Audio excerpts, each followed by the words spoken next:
It's a swell sweet.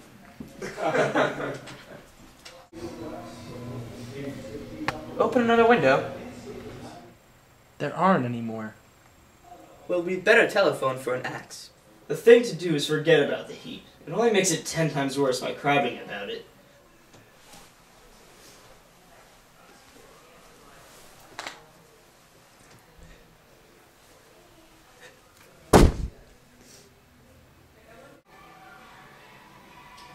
Oh, excuse me. I'll pick it up.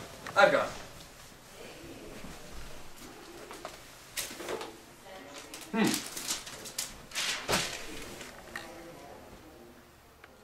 That's a great expression of yours, isn't it? What is? All this old sport business. Where'd you pick that up from? Now see here, Tom. If you make personal marks, I won't stay here a minute. Now call up some ice for the mint juleps. Imagine marrying anybody in this heat. Still, I was married in the middle of June. Louisville in June.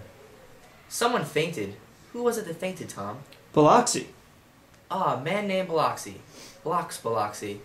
He made boxes. That's a fact. He was from Biloxi, Mississippi. They carried him into my house because we lived just 2 doors away from the church. And he stayed 3 weeks until Daddy told him he had to get out. The day after he left, Daddy died. There wasn't any connection. I used to know Bill Biloxi from Memphis. That was his cousin. I knew his whole family history before he left. He gave me an aluminum putter that I use day to day. Yeah. We're getting old. If we were young, we'd rise and dance. Remember Biloxi? Where'd you know him, Tom? Biloxi? I didn't know him. He was a friend of Daisy's. He was not. I'd never seen him before. He came down in a private car. Well, he said he knew you. He said he was raised in Louisville. Asa Bird brought him around at the last minute and asked if we had room for him. He was probably just bumming around. He told me he was your president at Yale. Biloxi? In the first place, we didn't even have any president. By the way, Mr. Gatsby, I understand you're an Oxford man. Not exactly. I understand you went to Oxford. Oh, yes, I went there. You must have gone there about the time Biloxi went to New Haven. Thank you. I told you, I went there. I heard you, but I'd like to know when. It was in 1919, and I only stayed for 5 months. That's why I can't really call myself an Oxford man. It was an opportunity they presented to us officers after the armistice. We could go to any of the universities in England or France. Open the whiskey, Tom, and I'll make you a mint julep. Then you won't seem so stupid to yourself. Look at the mint. Wait a minute. I want to ask Mr. Gatsby one more question. Go on. What kind of row are you trying to cause in my house anyway?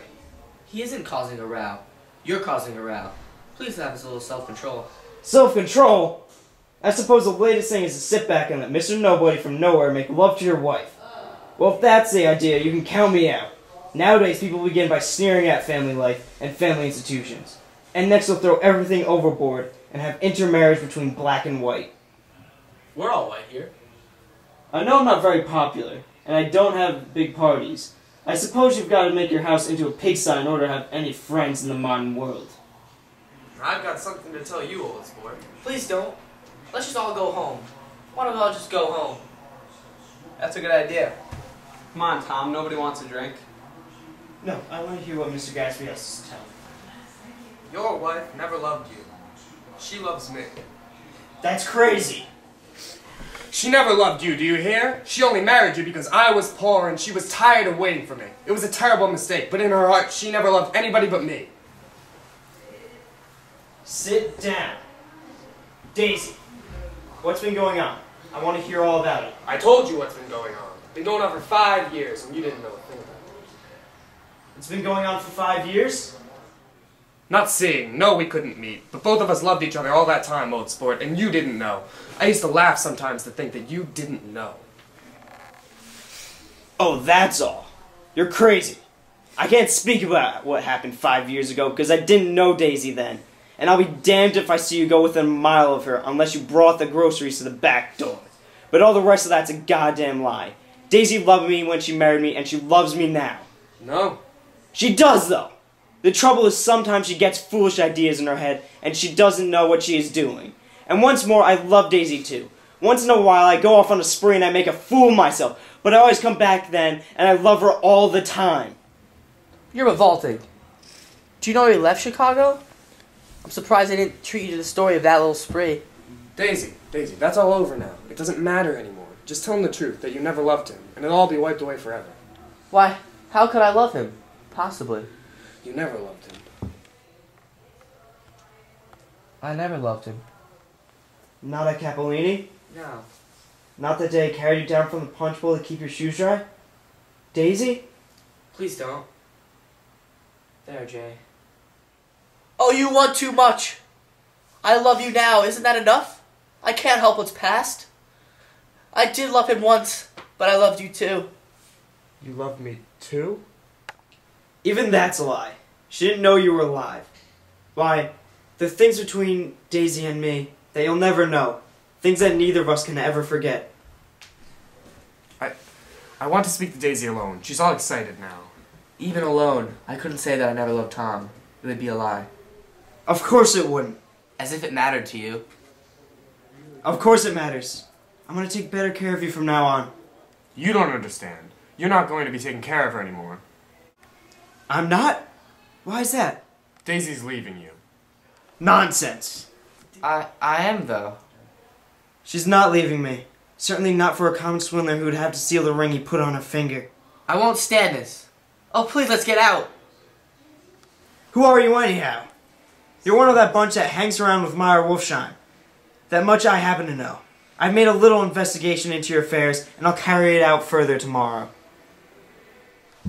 You can suit yourself about that, old sport. I found out where your drugstores were. He and this Wolfsheim bought up a lot of side street drugstores here and in Chicago and sold grain alcohol over the counter. That's one of his little stunts. I picked him for a bootlegger the first time I saw him, and I wasn't far wrong. And what about it? I guess your friend Walter Chase wasn't too proud to come in on it. And you left him in the lurch, didn't you? You let him go to jail for a month over in New Jersey. God, you ought to hear Walter on the subject of you. He came to us dead broke. He was very happy to pick up some money, old sport. Don't you call me old sport. Walter could have you up on the betting laws too, but Wolfsheim scared him into shutting his mouth. That drugstore business was just a small change. But you've got something on now that Walter's afraid to tell me about. Please, Tom. I can't stand this anymore. You two start on home, Daisy. In Mr. Gatsby's car. Go on. He won't annoy you. I think he realizes that his presumptuous little flirtation is over.